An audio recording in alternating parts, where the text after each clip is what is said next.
Bonsoir et bienvenue dans Sport 10, votre magazine sportif qui traite de l'actualité sportive du département.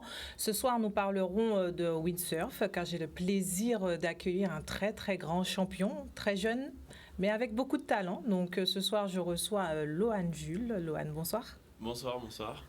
On reviendra donc avec lui sur son parcours, sur son vécu. Il vous racontera tout ce soir. Vous saurez tout de lui et vous pourrez bien sûr le suivre à loisir et puis voir effectivement ses différents exploits après notre entretien. On parlera également du championnat de Régional 1 Vito donc avec notre consultant Richard Etienne et nous parlerons aussi d'escrime avec donc la deuxième édition du trophée du Conseil régional qui aura lieu donc ce dimanche. On débute donc avec la troisième journée de championnat de Régional 1. Et pour en parler, donc, je vous disais, on va accueillir Richard Etienne. Richard, bonsoir. Bonsoir Sabine. Ça va Richard? Prêt pour ce week-end? Ravi en direct de notre émission. Alors Richard, justement, donc troisième journée de championnat donc de Régional 1. Avant de revenir sur cette troisième journée, on fait un petit point justement donc sur les deux premières, sur ce qui s'est déjà passé sur ce début de championnat. Oui, alors d'abord ce qu'on peut retenir, il y a quand même, je suis en train de regarder, il y a 4 équipes qui n'ont pas encore pu prendre le départ. Dans cette compétition. Je veux parler donc de l'Amicale de Marie-Galante. Il y a également le Stade Lamantinois, le Racine et la Solidarité scolaire, tout simplement parce qu'il y a des problèmes, je dirais, d'ordre de passe sanitaire, entre autres, de problèmes. Qu'est-ce que je pourrais dire encore? Il y a certains joueurs qui refusent justement de se faire, disons, de se faire tester en quelque sorte. Et puis d'autres, évidemment, qui ont vraiment le Covid. Donc, je reste, c'est ce qui gêne un petit peu dans ce championnat. Mais sinon, c'est bien parti, un championnat qui a commencé effectivement le 8 janvier dernier. Et avec les autres équipes qui fonctionnent à merveille, c'est le cas de le dire. Voilà. Justement, c'est ce qu'on peut déjà dire dans un premier temps. Justement, donc, c'est bien de voir que malgré tout, il n'y a que quelques clubs qui sont un peu, on va dire, réticents ou sont dans la difficulté par rapport justement donc à cette situation sanitaire et que le gros quand même des clubs de ce championnat ont réussi à trouver des solutions pour permettre justement à la Régionale 1 de pouvoir démarrer et de pouvoir justement, on en est aujourd'hui donc à la troisième journée et c'est vrai que c'est du coup un bel exemple pour le sport guadeloupéen. Ah oui, c'est un bel exemple. Mais je crois que la panne revient justement à l'équipe de la Resta, puisque pratiquement tous les joueurs, eh bien, ont le pass sanitaire. Et donc, ce club-là a pu trouver, disons qu'ils ont été vaccinés. Pratiquement tous les joueurs ont été vaccinés. Donc, c'est quand même une très bonne chose, je veux dire, pour ce club pointois. Mais en dehors de tout cela, il y a quand même d'autres clubs qui viennent derrière, comme le CSM ou encore, évidemment, la Juventus de Sainte-Anne. Non, c'est vrai que je crois que c'est un très bon début, malgré les difficultés que l'on rencontre. Et puis, il faut dire que la Ligue a pu trouver un terrain d'entente avec la préfecture, puisque c'est vrai, beaucoup de restrictions préfectorales. Il a fallu trouver justement ce consensus, à savoir que tous les matchs vont avoir lieu à 15h30.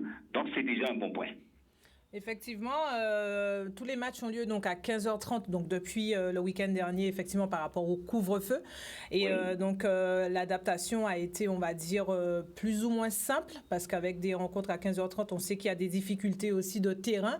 Mais malgré tout, justement, tous les week-ends, donc disons, depuis le week-end dernier, ces rencontres donc, ont pu avoir lieu sans trop, on va dire, sans trop de bouleversements, sans trop de reports, sans trop d'adaptation. Et sur un week-end, on a pu donc caler les journées. Et encore une fois, ce week-end, tout à l'heure, on va parler de cette troisième journée. Oui, c'est vrai. Effectivement, alors quand on regarde, on peut peut-être parler un petit peu de ce classement, puisque c'est vrai, il faut dire qu'il y a pas mal de buts qui ont été marqués. Et quand on regarde le classement, au niveau de la poule A, eh bien, on s'aperçoit que la Jeunesse Évolution, la Juventus et la Resta, eh bien, font un travail considérable. C'est-à-dire, pour l'instant, la Jeunesse Évolution est leader avec la Juventus. Et puis dans la poule B, il y a deux équipes qui marchent très très bien aussi, qui ont fait un très bon début. Je veux parler du CSM et de la SBC, ces deux équipes restent quand même sur 2 victoires. Tout à fait. Donc, très bon début pour ces groupes. Et justement, donc, Richard, sur cette troisième journée, Oui. à quoi, justement, donc, on peut s'attendre sur cette troisième journée? Alors, il y avait un petit peu de réticence, à savoir par exemple le match CSM Solidarité Scolaire qui devrait avoir lieu à Capesterre. Finalement, il y a eu un terrain d'entente entre la Ligue avec la commune de Petit-Bourg. Donc ce match finalement aura lieu samedi après-midi au stade de Petit-Bourg. Et puis ce qu'il faut dire aussi, c'est que les équipes quelque peu réticentes, surtout qui n'avaient pas encore pris le départ, je les ai cités tout à l'heure, à savoir l'Amicale de Marie-Galante, qui est le Stade Lamantinois, ou la Wrestling et la SS, et la Solidarité Scolaire, eh bien, vont faire leur apparition dans cette compétition. C'est une bonne chose, je pense, et puis on aura à cœur joie de voir évoluer surtout cette équipe marie-galantaise, pardon, qui a connu énormément de problèmes tout au début de la saison. Alors justement, on fera le récapitulatif tout à l'heure sur les différentes rencontres de cette journée. Richard, justement, je suppose que vous serez sur Sainte-Anne demain pour suivre le match de l'AS Gosier, non? Et puis comment c'est le match phare, on ne peut pas rater une telle rencontre avec deux équipes qui marchent très très bien. L'AS Gosier, bon, il faut dire que Ricardo Chilibert, par exemple, eh bien, c'est le meilleur buteur de l'AS Gosier avec 3 réalisations. Le deuxième, le buteur de cette équipe gosérienne, à savoir Jean-François Jean Renaud, lui, il a son actif 2 buts. Et puis, du côté du CSM, il y a un certain Messi Viardo, que tout le monde a envie de voir évoluer, a envie de voir jouer parce qu'il a énormément de talent. Donc, c'est un match qui vaut le déplacement, sachant que ce sont deux équipes qui marchent très bien. C'est donc le premier, le leader, le CSM et l'AS Gosier. Voilà. Très bien, Richard. Donc, de très belles choses à venir. Match qu'on pourra bien sûr suivre en intégralité sur l'antenne de Canal 10 durant la semaine en rediffusion. Oui, et comme certainement mercredi soir, d'ailleurs, on donne rendez-vous aux amis téléspectateurs et fidèles surtout de C'est le foot. Et bien, juste après l'émission, il y aura la diffusion de ce match qui est très attendu. Alors, un petit mot sur la formule, Richard. On est resté sur la même formule que la saison dernière. C'est vrai que même si la saison commence en janvier cette année, on est quand même resté sur la même formule que la saison dernière. 10 dans la poule A et 10 dans la poule B. Et puis, on dit qu'on ne change pas une équipe qui gagne. Compte tenu de la situation, alors au niveau de la Ligue, ils ont préféré rester avec cette formule qui a très bien fonctionné, il faut dire aussi, la saison dernière. Donc, pourquoi ne pas continuer? Et puis, je voudrais aussi dire un petit mot concernant la Coupe Vive, puisque la finale qui était prévue en Martinique, la finale interrégionale qui était prévue en Martinique à la fin de ce mois-ci, et bien malheureusement, elle n'aura pas lieu. Pourquoi? Parce qu'il y a beaucoup de problèmes, je veux dire, d'ordre sanitaire. La Guyane ayant des difficultés de même que la Martinique. Donc plus ou moins, il faut dire que cette finale a été reportée probablement au mois de février. Très bien. Merci en tout cas, Richard, pour toutes ces belles précisions. Et bon match demain à Sainte-Anne. Rendez-vous donc à 15h30 pour pouvoir donc suivre cette rencontre pour nous. Et vous pourrez donc la suivre, comme vous l'a dit Richard, mercredi soir, juste après. Donc, c'est le foot. Voilà, Richard. À très bientôt. À très bientôt, Séverine. Alors, on poursuit justement. Donc, avant de tourner notre page foot, on va donc donner, vous avez déjà vu quelques images donc, de cette programmation du week-end. Du côté de la poule A, on a donc la rencontre entre l'Étoile et l'Amicale qui aura lieu donc à Morne-à-l'Eau. Bémao Sporting Arsenal. Au Lamentin, il y aura la rencontre Stade Lamantinois contre la Gauloise. Et donc, à Petit Canal, il y aura la rencontre Le Phare contre la Red Star, la rencontre Jeunesse Évolution Juventus est reportée. Un petit coup d'œil rapide, vous avez pu voir également sur le classement. Du côté de la poule B, on a donc les rencontres suivantes. À Sainte-Anne, vous avez donc entendu, Richard sera donc à la rencontre AS Gosier CSM. Au Moule, on a Cerfa FC contre le Sirocco. À Petit-Bourg, il y aura le CAM contre la Solidarité Scolaire. Et puis, dernière rencontre à Vieux-Habitants, la JSVH qui sera donc opposée au Racing Club. La rencontre USR-USBM a été reportée. Sachez que ces rencontres donc, ont lieu à 15h30, comme vous l'a précisé Richard tout à l'heure. Et que pour être dans les gradins, il faut également être muni du pass sanitaire. Voilà pour notre page football. On va se tourner maintenant vers notre invité, Lohan. Rebonsoir. Bonsoir. Alors, Lohan Jules, donc 19 ans. C'est ça. Bientôt 20 cette année. C'est ça. Donc, windsurfer. Donc, je donne juste le palmarès de la saison sur 2021. Ok. D'accord ? Alors, donc sur 2021, donc justement, on repart sur... donc on va voir juste sur l'écran s'afficher justement donc un peu ton parcours. Donc vice-champion d'Europe sur justement donc en U21, double champion de France. Donc 9e sur 39 à la Croatie PW en tour professionnel, 29e sur 170e au défi Win Superstar, 6e au mondial IFCA toujours en 2021 donc en Italie. Donc en gros ça résume un peu juste donc cette année 2021 ou il manque encore des choses? Non, ça résume parfaitement l'année. Donc justement, alors, et on voit grâce à cette petite présentation tous les autres titres que tu as déjà donc, depuis 2018. Donc est-ce que justement tu peux revenir sur ton parcours? Comment tu es arrivé au windsurf? Pourquoi justement le windsurf? Qu'est-ce qui t'a poussé à pratiquer? Alors, je dirais que c'est parti d'un stage à l'école où on a, à l'école primaire, en classe de CM1, où on nous a fait découvrir la voile au club Cataraïbe à Petit-Bourg, où je suis toujours licencié.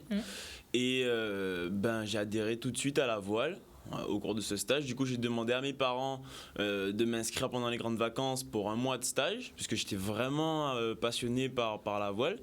Et j'ai pu découvrir tout type de support, donc le kayak, le catamaran, et puis après la planche à voile, où c'est vraiment...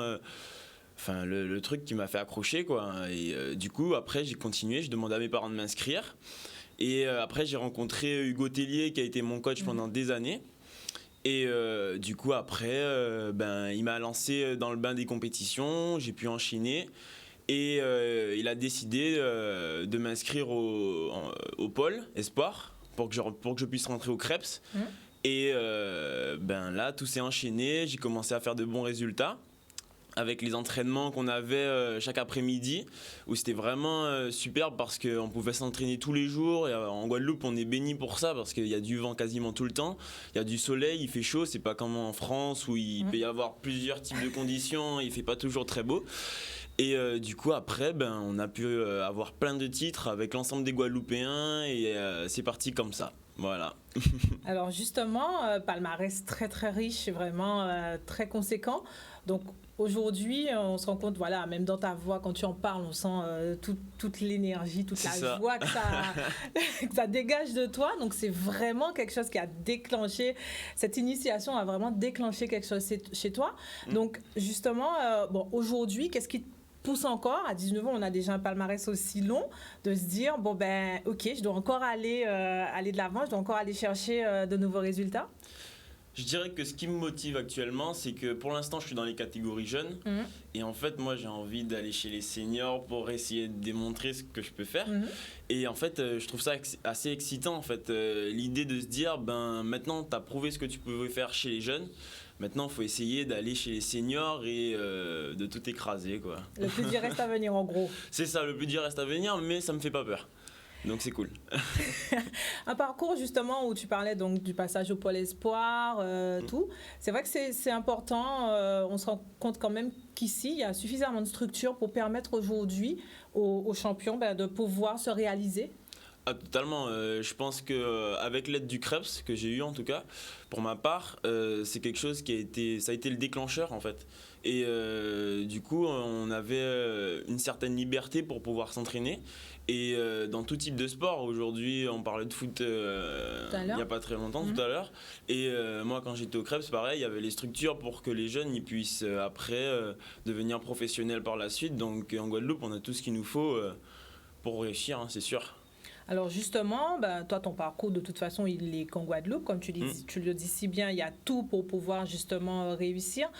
Professionnellement aussi, c'est-à-dire que tu es vraiment dans cette filière donc, de double projet, que tu arrives vraiment à mener de front. Oui, alors moi j'ai fait le choix de mener un double projet. Donc on a le sport, mais on n'est jamais à l'abri d'une blessure, donc il faut toujours les études derrière, en tout cas lorsqu'on est jeune. Et du coup, moi actuellement je suis en BTS MCO à l'UTS à Jarry. Et cette école me permet, en plus de l'entreprise, puisque je suis en alternance, et à PHP, au groupe PHP, et du coup on me laisse la liberté de pouvoir continuer mes entraînements. Donc vraiment je les remercie énormément pour ça. Et du coup, en plus de ça, on me laisse partir pour les compétitions. Et essayer de faire le maximum quoi. De toute façon on se donne toujours à fond, donc il n'y a pas le choix. Il y a un vrai accompagnement, un vrai suivi derrière. Tu sens que voilà, on comprend ton projet et justement que ce soit l'entreprise ou que ce soit l'école, ils sont vraiment là pour te permettre justement d'aller au bout, que ce soit au niveau sportif ou que ce soit au niveau professionnel. Totalement, oui, parce que, alors, faut savoir que je suis sous liste de sportifs de haut niveau, donc déjà ça ouvre pas mal d'accès. Et en plus de ça, les gens comprennent vraiment bien mon projet, donc ça c'est vraiment superbe, parce que c'est pas toujours facile de mêler études et sport, parce que les deux prennent énormément de place, énormément de temps, et on se donne les moyens d'y arriver, même si c'est pas toujours facile. En termes de matériel, on peut expliquer un peu la planche à voile. Il y a beaucoup d'évolutions, il y a beaucoup de choses autour, bien justement. Donc, est-ce que du coup, tu peux un peu présenter ton activité, ce que c'est exactement, là où toi tu excelles, et est-ce que tu envisages éventuellement de dériver vers d'autres pratiques toujours en lien avec le windsurf? Alors, la planche à voile, c'est tout simple. C'est une planche avec une voile qui est accrochée à la planche. Et du coup, le vent nous permet de naviguer, de nous diriger. Et en fait, le sport que je pratique, donc ça s'appelle le windsurf, c'est du slalom. Donc on tourne autour des bouées. Une belle comparaison, ça pourrait être la Formule 1. Et en fait, nous, on a un départ qui est lancé. On doit partir au top, c'est un départ de 3 minutes. Et en fait, après, une fois qu'on a passé la ligne de départ, on doit faire un parcours. Donc en général, c'est 4 bouées. On tourne autour de ces 4 bouées. Et ensuite, on a une ligne d'arrivée. C'est le premier qui a passé la ligne d'arrivée qui a gagné. Après, il y a des qualifications, etc. Mais c'est pour résumer le plus facilement possible. Et après, moi, j'essaye, ce que je vise du moins, c'est plus tard pouvoir enseigner. Bien sûr, là, l'année prochaine, je vais passer un diplôme pour que je puisse enseigner la planche à voile et autre chose, bien sûr, enfin la voile en général. Et bien sûr, en plus des études. Donc c'est ça mon objectif pour l'instant.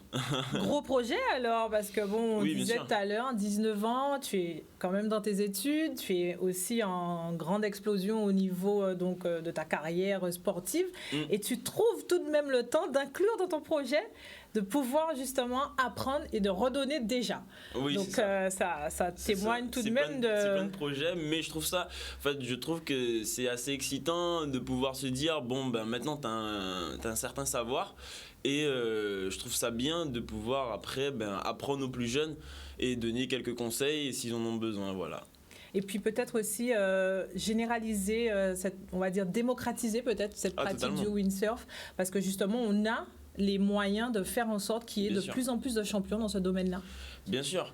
La planche à voile à l'heure actuelle, c'est pas forcément le sport le plus démocratisé, en tout cas en Guadeloupe, mais on a un vivier qui est assez, je dirais, extraordinaire, parce que faut savoir que moi je suis pas le seul. Il y a aussi Tristan Algré qui est multiple fois champion de France. Il a fait également champion du monde en junior, etc. Mais il n'y a pas que lui non plus. Il y a aussi Antoine Martin qui lui est 4e mondial actuellement. Il y a aussi Camille Juban qui a fait le tour et qui est super performant. Et en plus de ça, bon, on a aussi Jamaïne qui malheureusement est partie l'année dernière, mais qui était également excellente dans son domaine. Donc je pense qu'en Guadeloupe, en tout cas, on a le potentiel pour exceller dans ce sport-là et c'est vraiment top. En tout cas, on a tout ce qu'il nous faut pour. Justement, donc vous avez cité donc tous vos autres collègues éventuellement qui sont aussi dans cette réussite. Donc c'est vraiment pour se dire que peut-être qu'il faut vraiment focaliser sur les sports nautiques en Guadeloupe et se donner encore plus les moyens d'ouvrir et de permettre à tout un chacun de découvrir ces activités-là. Vous-même, vous avez découvert. Bien sûr. Et puis il n'y a pas que la planche à voile, il y a aussi le surf où on a beaucoup de champions tels que Charlie Martin ou Gatien Delahaye. Où je pense que franchement on a tout ce qu'il nous faut pour réussir dans les sports nautiques en Guadeloupe. On est entouré d'eux, on est une île et il faut en profiter quoi. Alors justement, physiquement, ça demande beaucoup aussi la planche à voile parce qu'il faut avoir des bras pour pouvoir...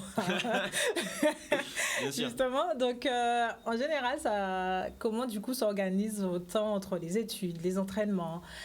Du coup, la charge, je pense qu'il doit y avoir aussi une charge de travail musculaire pour préparer son corps. Alors, du coup, comment s'organise du coup la saison de l'OAN June avec tous ces projets?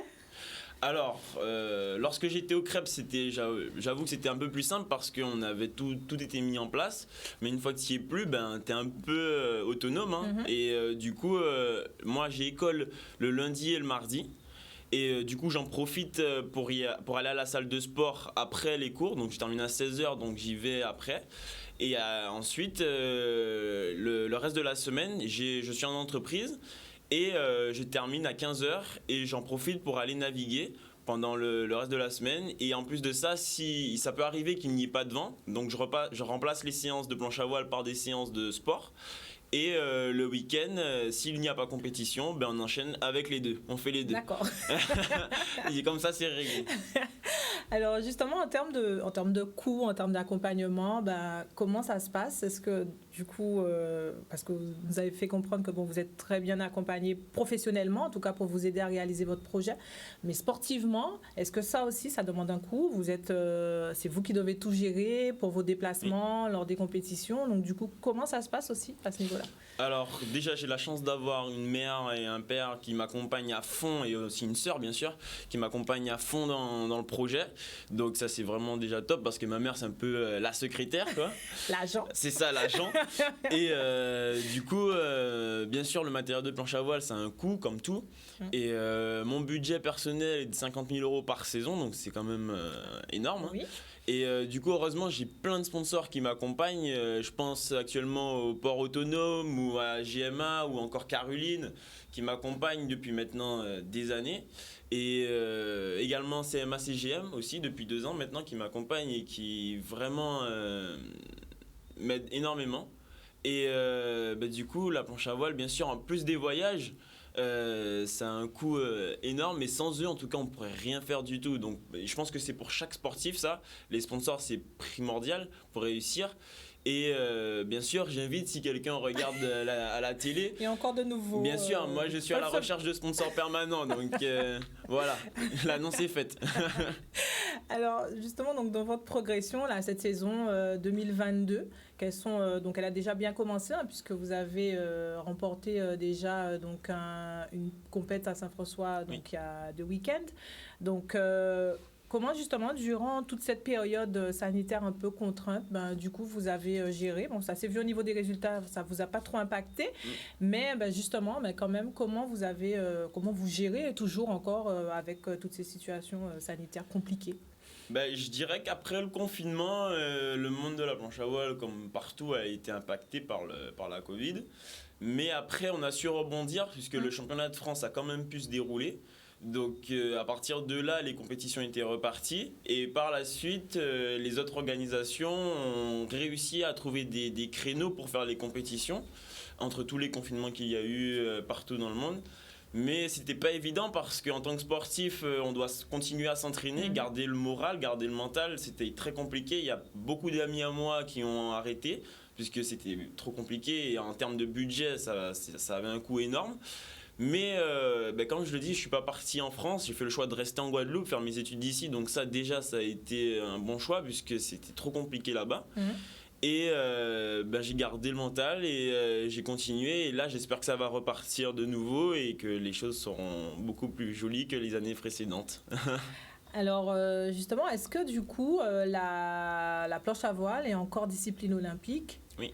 Donc du coup, 2024, je suppose que ça doit être dans un coin de ta tête et que tu envisages ou pas du tout, ou alors, tu vois les choses au fur et à mesure? Je dirais, les Jeux Olympiques, c'est encore autre chose parce que ce que je pratique, c'est de la planche à voile.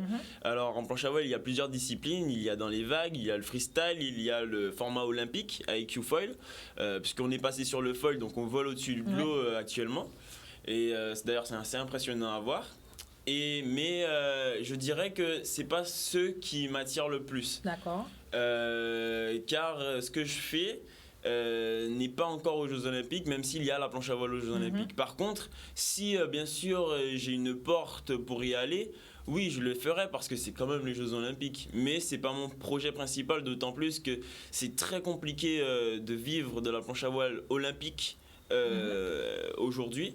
Et ça demande beaucoup d'investissement, autant personnel que budgétaire. Et c'est pas forcément ce qu'il y a de mieux, je dirais. Mais en tout cas, si un jour j'ai l'opportunité de faire les Jeux Olympiques, bien sûr je les ferai parce que ce sont les Jeux Olympiques. Ça reste quand même un beau défi sportif. C'est ça.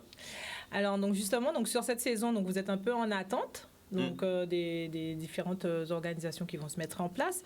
Donc à ce moment-là, comment on maintient la forme, comment on s'organise, parce que bon, on n'a pas encore forcément de visibilité, donc c'est pas forcément évident non plus, on vous disait tout à l'heure, mais effectivement, est-ce que le fait du coup d'être en Guadeloupe aussi, ça vous permet de mieux gérer et puis de rester quand même au contact avec des petites compétitions qui se font ici?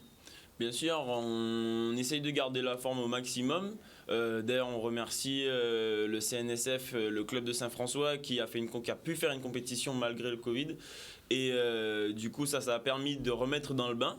Après, il y a des compétitions qui arrivent en avril, donc je compte repartir un peu avant pour pouvoir m'entraîner là-bas et se remettre dans le bain, tout simplement. Et après, on garde la forme en faisant des entraînements régulièrement. Par exemple, là, je sors de l'entraînement à Petit-Bourg. Et du coup, heureusement, ici, comme je l'ai dit, il y a beaucoup de personnes qui font de la planche à voile et qui sont à un super bon niveau. Donc, on a tout ce qu'il faut pour s'entraîner. Là, j'étais avec une bande de copains à Petit-Bourg et on a pu s'entraîner comme il fallait. Et ça va être comme ça jusqu'en avril. Très bien, donc justement, vous êtes ici, vous parliez justement de l'avantage d'être au soleil en permanence. Pas trop de difficultés à l'adaptation au changement climatique. Bien au contraire, ça se passe plutôt bien, ou au contraire, il vous faut un temps. Donc c'est pour ça que vous partez peut-être suffisamment tôt pour pouvoir vous acclimater et être performant. Je dirais qu'au fil des années, avec l'expérience, ça devient de plus en plus simple. Même si au début, c'était clairement pas facile. L'eau n'est pas à la même température, il y a le froid, le vent à gérer. Enfin, tout ça, ce sont plein de facteurs à prendre en compte parce que sur le corps, ton corps, il a besoin de s'habituer parce que sinon, tu peux obtenir des blessures, il sera moins performant. Mais je dirais qu'au fil des années, tu apprends à gérer ça. Et ça devient un peu plus simple, oui. Donc je me permets de partir, par exemple en avril, je vais partir une semaine et demie avant la compétition pour pouvoir m'entraîner pendant un bloc de 4 jours, avec un peu de repos bien sûr. Et normalement, je fais ça depuis des années maintenant et ça marche plutôt bien, donc on va continuer comme ça. Alors justement, on a vu dans votre présentation que vous aimiez pas forcément que le windsurf, vous êtes un passionné de sport, on va dire? Ah, totalement, moi je regarde tous les matchs de foot, je suis un passionné en général du sport. Depuis tout petit, j'ai fait plein de sports, j'ai fait du foot, j'ai fait du basket, du handball, enfin du roller, etc. Mais je pense que c'est bien parce que t'es comme ça, tu t'ennuies pas en fait. Et c'est bien aussi pour trouver sa voie. Aussi, bien sûr, toucher à plein de choses, le plus de choses possible. Et jusqu'à présent, j'ai jamais passé une après-midi à me dire rester à la maison et m'ennuyer quoi, parce que je sors toujours. Je vais toujours faire un petit truc, voilà. On va dire, vous êtes quand même, on va dire, l'exception, hein, parce que c'est vrai que de nos jours, ça devient quand même très difficile de pouvoir pousser les jeunes justement à faire une activité sportive. Et vous, quand on vous entend parler de sport, déjà, on retrouve, je vous dis, dans votre voix, tout le dynamisme, tout l'envie. Voilà, c'est vraiment communicatif. Après, je pense qu'il faut trouver ce qu'on aime. Depuis qu'on trouve ce qu'on aime, c'est comme tout dans la vie. Si on aime faire ce qu'on fait, on va le faire avec passion, avec bonheur, et ça va pas nous embêter d'aller le faire, tout simplement. Sur la planche à voile, donc, comme je disais au début, vous avez donc de très bons résultats. Est-ce que, selon vous, quel est votre atout, quel avantage que vous avez par rapport aux autres qui vous permet aujourd'hui d'exceller dans votre discipline? Alors, pour mon âge, on m'a toujours dit que j'avais une super bonne vitesse. Donc, il faut savoir que la planche à voile, le record du monde, c'est quasiment 100 km/h. Après, ça, c'est le record du monde. Mais en général, sur les courses, on est aux alentours des 30 nœuds. Donc, c'est environ 60-65 km/h par là. Et j'ai toujours eu une très bonne vitesse. Et après, pour mon gabarit, j'ai une bonne technique. Donc, après, ça se joue également au niveau des départs. Il faut être ultra précis. Mais je dirais que mon atout principal, ça reste la vitesse. Et le point faible alors, s'il y en a? Le point faible, je sais pas, je dirais parfois, parce qu'on a toujours des points faibles, hein. On essaie d'y travailler pour y remédier au maximum, mais je dirais que, en tout cas au niveau professionnel, je dirais que l'expérience pour l'instant n'est pas encore à son paroxysme, puisque je suis jeune. Mais avec l'âge, les compétitions, en tout cas sur le tour senior, je pense que l'expérience, ça va jouer. Et plus j'en aurai, mieux ce sera.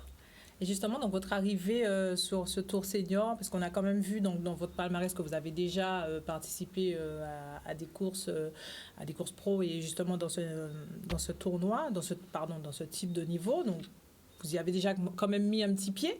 Donc votre arrivée définitive, vous allez faire justement que ce type de compétition, est prévue à partir de quel âge?